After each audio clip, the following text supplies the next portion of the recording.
Imagine waking one winter morning to discover strange footprints in the freshly laid snow. You follow them across a field, through a village, and over a stone wall, but the footprints never stop. They simply continue, as though whatever left them could cross any obstacle in its path. So who or what left those footprints?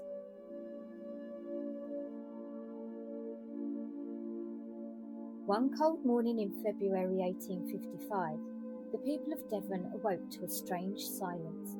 The snow that had fallen during the night had settled across fields, gardens, roads and rooftops. For many, it looked like any other winter morning, until someone noticed the footprints. At first, they seemed ordinary, a single line crossing the snow, but as more people stepped outside, the scale of the mystery became clear. The tracks didn't stop at one garden or one lane. They continued through village after village. Reports soon arrived from across the county. The same strange footprints had appeared in dozens of locations. Each print measured only a few inches long. They resembled the imprint of a cloven hoof, almost like that of a small donkey or perhaps a goat. Yet there was something deeply unsettling about them. Unlike the tracks left by ordinary animals, these appeared in a perfectly straight line, one footprint after another, as though whatever had made them had walked on only two legs. Even stranger, the trail ignored obstacles that should have stopped any ordinary creature: walls, hedges, streams. The prints simply continued. As news spread throughout Devon, curiosity quickly turned into unease. Neighbours gathered outside their homes. Farmers abandoned their morning work. Children followed the mysterious trail until it disappeared into the distance. Some believed an unusual animal had wandered through the county during the night. Others weren't so sure, because the more people followed the footprints, the less sense they seemed to make. The tracks stretched for miles, but where they led only deepened the mystery.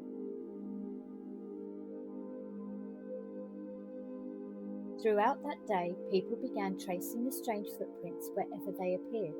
Each new discovery seemed more impossible than the last. The trail crossed frozen fields without hesitation.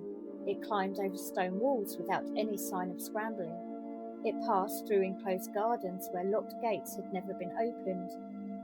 Some reports claimed the footprints continued across the roofs of houses. Others said they crossed stacks of hay, as though whatever created them barely noticed the obstacles below. One account described the trail passing directly through a narrow drainpipe before continuing on the other side. Whether every report was accurate is impossible to know today, but one fact appears again and again in newspaper accounts from the time. The footprints seemed to follow no natural path. The mystery spread almost as quickly as the tracks themselves. Local newspapers published detailed descriptions. Clergymen discussed the strange fence with their congregations. Naturalists travelled to examine the evidence for themselves. Everywhere the same question was being asked. What kind of creature could leave tracks like these? Some estimated the trail stretched for more than 40 miles. Others believed it may have extended even further. No one could agree, because no single person had followed the entire route, only fragments, pieces of a puzzle scattered across the Devon countryside, and with every new report, the mystery grew, because finding strange footprints was one thing, explaining how they appeared was something else entirely. As fear spread through the villages, people began searching for answers. Some were perfectly ordinary, others were anything but.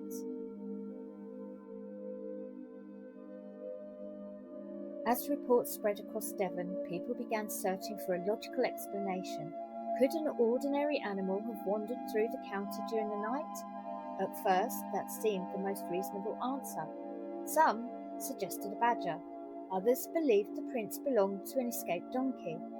A few even proposed that a kangaroo, recently brought to England in travelling exhibitions, might somehow have escaped into the countryside.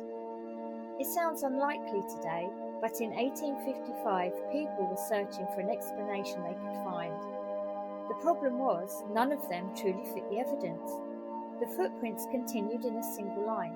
They crossed obstacles that should have forced any animal to change direction. Some reports claimed they appeared on both sides of high walls without any signs of climbing. Others described the tracks crossing frozen rivers before continuing on the opposite bank. Could newspapers have exaggerated the story? Possibly. Victorian newspapers often competed for remarkable stories. As each account spread, small details may have become larger. But even allowing for exaggeration, one uncomfortable fact remained.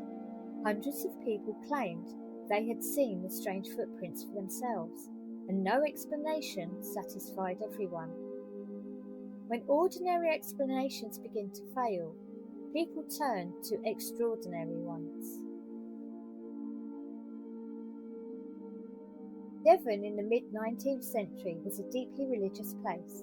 For many villagers, the strange hoof-shaped prints reminded them of only one thing: the devil. Rumours spread rapidly. Some believed Satan himself had wandered across the countryside during the night. Others feared the footprints were an omen, a warning of something yet to come. Churches discussed the mystery. Families whispered it behind closed doors. For many, the fear became as real as the footprints themselves, yet not everyone accepted the supernatural explanation. Some argued that fear had filled the gaps left by uncertainty. When people cannot explain something, their imagination often does the rest. And perhaps that is exactly what happened in Devon. But even today, one question remains. If the devil didn't leave the footprints, who did? Or perhaps more importantly, why has no explanation ever managed to satisfy everyone? Nearly 2 centuries have passed. The snow, long since melted, but the mystery never disappeared.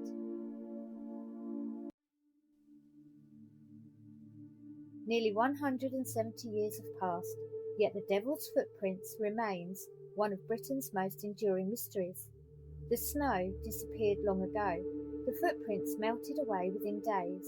The people who claim to have followed them are long gone. All that remains are newspaper reports, witness accounts, and a question that has never been fully answered. Over the years, new theories have continued to appear. Some suggest unusual weather conditions created strange impressions in the snow. Others believe several different animals may have produced tracks that people later connected into one impossible trail. Some researchers think the newspapers exaggerated the story until fact and folklore became impossible to separate. Every explanation answers part of the mystery. None answers all of it. Because whatever crossed Devon that night left behind something far more lasting than footprints.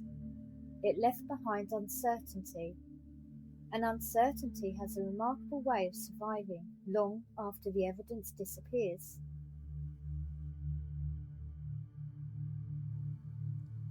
Imagine standing alone in the Devon countryside just before sunrise. Freshly laid snow stretches across the fields, silent, untouched. Then you notice a single line of strange footprints leading away into the distance. You follow them across fields, over walls, through places they should never have reached. But whoever made them is nowhere to be seen. Perhaps there was an ordinary explanation. Perhaps the story grew with every retelling. Or perhaps some mysteries survive because they remind us that the world still holds questions we cannot answer. Somewhere beneath every great legend, there is usually a grain of truth. The challenge is discovering where the truth ends and the legend begins. And maybe that's the real mystery the Devil's Footprints left behind. Not who made them, but why we're still following them nearly 2 centuries later. Let us know your theories in the comments below. If you like this video, please like and subscribe.